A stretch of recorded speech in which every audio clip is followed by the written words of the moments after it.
Quero saudar a você que nos acompanha no Santo do Dia. Hoje, dia 25 de abril, a igreja celebra a festa litúrgica do evangelista São Marcos. João Marcos ele era judeu da cidade de Jerusalém. Era ainda menino quando os fatos da morte e ressurreição de Jesus aconteceram. O seu pai não é conhecido. Sua mãe, ao contrário, ela é citada no livro dos Atos dos Apóstolos. E por causa da importância de seu filho, ela ficou conhecida como Maria, a mãe de João Marcos, e também Maria de Jerusalém. A tradição, ela diz que São Marcos, ele foi batizado por São Pedro, de quem ele era discípulo. São Marcos, ele pertencia a uma das primeiras famílias cristãs da cidade de Jerusalém. Ele não chegou a ser discípulo de Jesus, mas conheceu Jesus.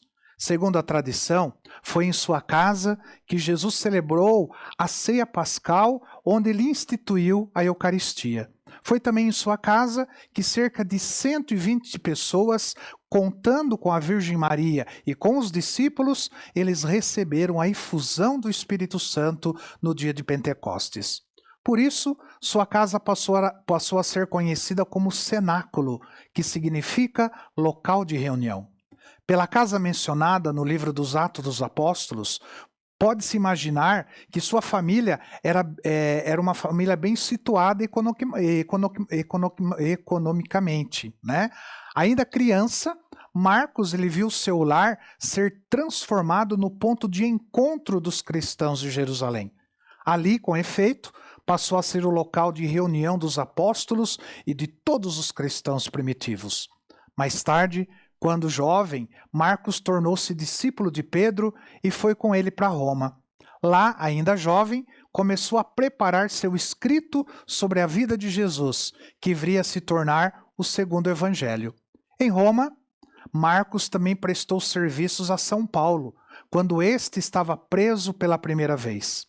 Seus préstimos foram de tão grande ajuda que, quando foi preso novamente, Paulo escreveu uma carta a Timóteo pedindo que este levasse seu precioso colaborador Marcos até Roma para ajudá-lo na missão apostólica. O evangelho escrito por São Marcos é mais curto do que os demais, o de Mateus, de Lucas e João.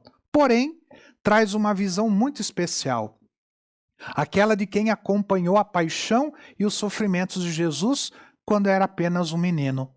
A tônica do Evangelho de Marcos está em demonstrar a glória de Deus que nos foi revelada em Jesus Cristo e a sua missão. Marcos escreveu atendendo ao pedido dos fiéis de Roma.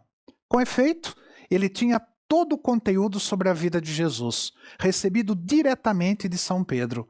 E Pedro, além de aprovar o manuscrito, ordenou que sua leitura fosse feita em todas as igrejas. Assim, começou a se espalhar o Evangelho segundo São Marcos. Marcos era também sobrinho de São Barnabé, que foi grande companheiro de São Paulo, né, nas suas viagens missionárias pelo Oriente Médio e também pela Europa. Por isso, ele certamente conheceu os apóstolos e todos os grandes evangelizadores da igreja primitiva. Marcos, ele é simbolizado por um leão, e por isso tem um motivo muito especial para ser simbolizado por um leão. É que Marcos ele começa o seu evangelho apresentando a missão do profeta João Batista. João Batista ele ficou conhecido como a voz que grita no deserto.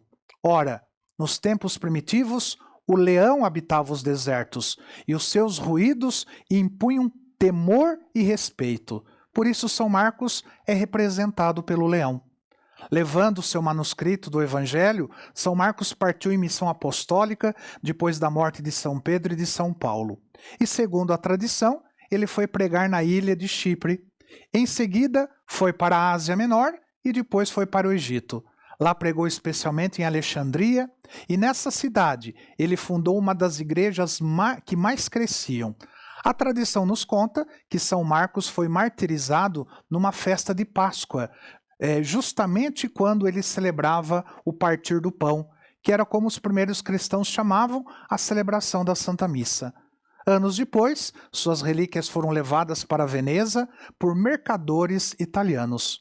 Hoje, elas estão guardadas na famosa Catedral de São Marcos, na mesma cidade de Veneza. A partir do ano de 828, Veneza assumiu São Marcos como o seu padroeiro. São Marcos Evangelista, rogai por nós. Que o Senhor te abençoe, em nome do Pai, do Filho e do Espírito Santo. Amém.